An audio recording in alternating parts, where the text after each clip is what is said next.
সুপ্রিয় ভিউয়ার্স, আসসালামু আলাইকুম। যাই হোক, আমার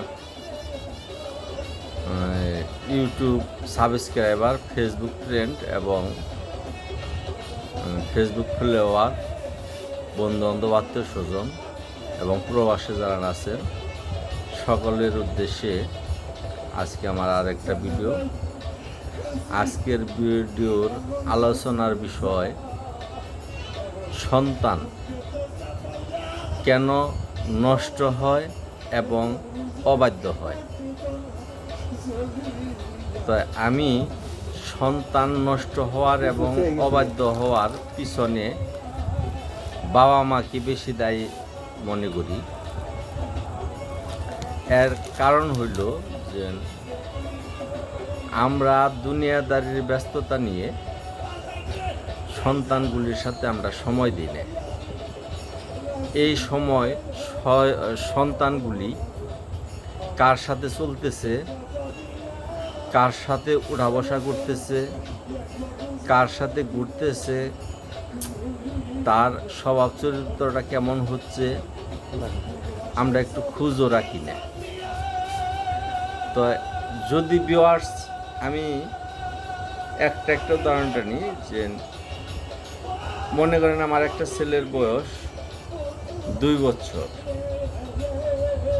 তো সেখান থেকে আমার যে স্বভাব চরিত্র, আমার যে অভ্যাস, আমি যদি তার সাথে সময় দিই তাহলে ওই সন্তানটি আমার মতো গড়ে উঠবে। আমার অভ্যাস যদি খারাপ থাকে তাহলে দেখা যাবে যে ওই সন্তানের স্বভাবটাও আমার মতোই হবে। যদি আমার স্বভাব চরিত্র ভালো হয়, আমারটা দেখে দেখে আমার সন্তানের স্বভাব চরিত্রটাও ভালো হবে ইনশাল্লাহ। প্রতিটা পিতামাতার তার যে সন্তানগুলি আছে, ছেলে হোক মেয়ে হোক, তাদেরকে বন্ধু মনে করা উচিত, বন্ধুর মতো মিশা উচিত, এবং ওই সন্তান যেন আস্তে আস্তে বাড়তে থাকে, বড় হইতে থাকে, আর মনে মনে বিশ্বাস করে যে বাবা মার মতো প্রিয় বন্ধু বান্ধব পৃথিবীতে আর আমার কেউ নাই। তাই আমাদেরকে উচিত সন্তানের সাথে বেশি বেশি সময় দেয়া। তারপরে একটা সময় যখন সন্তান বড় হবে, মনে করেন যে প্রাইমারি স্কুলে পদার্পণ করলো, 1, 2, 3, 4, 5 পর্যন্ত আমি ধরি, যে 5-এ উঠলে পারা সন্তানটা আস্তে আস্তে বড় হয়ে যায়। ওই সন্তান রাত্রিবেলায় আর বাবা মার কাছে থাকতে পারে না, তাদেরকে আলাদা রাখতে হয়। তো আলাদা যেন রাখলাম আমি, সেখানেও দেখা লাগবে যে আমার ছেলের শোয়ার স্টাইল কেমন, আমার ছেলের আলাদা বিছানায় রাখলেও অর্থাৎ আমার নজরের মধ্যে রাখতে হবে। বিশেষ করে মেয়ে তো 1-এর পরেই কারো কাছেই নিরাপদ নয়। যদিও আমার ঘরের বাইরে, আমার রুমের বাইরে থাকতে পারে, কিন্তু আমার নজরের মধ্যে রাখতে হবে। আর ছেলে সেম, বর্তমান জামানা মোবাইলের যুগ, সে মোবাইলে আসক্তি হচ্ছে কিনা, মোবাইলের আসক্তিটা একবারেই হয় না, মোবাইলের আসক্তিটাও বাবা মাই দায়ী। যেমন আমি একটা উদাহরণ টানতে পারি, যে ছেলের কান্না অথবা তাকে শান্ত রেখে আমার বিভিন্ন কাজকর্ম করতে হবে, এই জন্য তারে আমি মোবাইলে গেম ধরাই দিয়ে হাতে দিয়ে দিলাম, ছেলে দেখতে থাকলো, আর সে মোবাইলে গেমের একটা আসক্তি হয়ে গেল। আর এই কাজটা যদি আমি না করতাম, ওই মোবাইলটা বুঝতাম, সে সন্তানদেরকে এমনভাবে আমাদের বর্তমান জামানা অনুযায়ী এমনভাবে তাকে পর্যবেক্ষণে রাখতে হবে যে মোবাইল হাত দেওয়া অপরাধ। অ্যান্ড্রয়েড মোবাইলে হাত দেওয়া সন্তানের জন্য অপরাধ, পাপ। এরকম একটা অবস্থা তার ভিতর সৃষ্টি করতে হবে, সে যেন সচরাচর মোবাইল হাত না দেয়। যেমন ক্লাস 5-এর একটা ছেলের হাতে যদি অ্যান্ড্রয়েড সেট যায়, তাহলে সে গুগলে চলে যেতে পারে, অসাবধানতা একটা অশ্লীলতার একটা ছবি তার সামনে চলে আসতে পারে। এই জন্যে খেয়াল রাখতে হবে যে সন্তানের কাছে যেন অ্যান্ড্রয়েড সেটগুলি না থাকে। তারপরে ছেলেটা বা সন্তানটা যখন হাই স্কুলে যাবে তখন সে মোটামুটি, যে আমি দোকান করি, বহু 5, 6, 7, 8 ছেলেপুলেরা ওই সিগারেট খায়। তো আমাদের ছেলেগুলি মেয়েগুলি যখন হাই স্কুলে পদার্পণ করিবে তখন আমাদের নজরে রাখা উচিত, খেয়াল রাখা উচিত, লক্ষ্য রাখা উচিত, যেটাই মনে করেন এই ছেলের স্কুলে তার প্রিয় বন্ধুকে, অর্থাৎ শিক্ষকরা যে টাইমে ক্লাস নেন অবসর টাইমে কার সাথে সে মিশে, যে ছেলের সাথে মিশে বা যে সন্তানটার সাথে মিশতেছে আপনার সন্তান, ওই সন্তানের ভবিষ্যৎ কী, ওই সন্তানের স্বভাব চরিত্র কী, ওই সন্তানের বাবা মার পরিচয় কী, ওই সন্তানের পরিচয় কী, তার মেধা কী, তার জ্ঞান কতটুকু, তার বুদ্ধি কতটুকু, এইভাবে আমার বিবেচনা করতে হবে। যদি আমি দেখি যে একটা এমন একটা ছেলের সাথে মিশতেছে যে ছেলেটার বাবা জোয়ারও, ছেলেটার মুখে বেফাস বা অশ্লীল বাক্য বিনিময় করে, গালিগালাজ করে, তাহলে আপনার সন্তান ধরে নেবেন সেও গালাগালি শিখা ফেলাবে।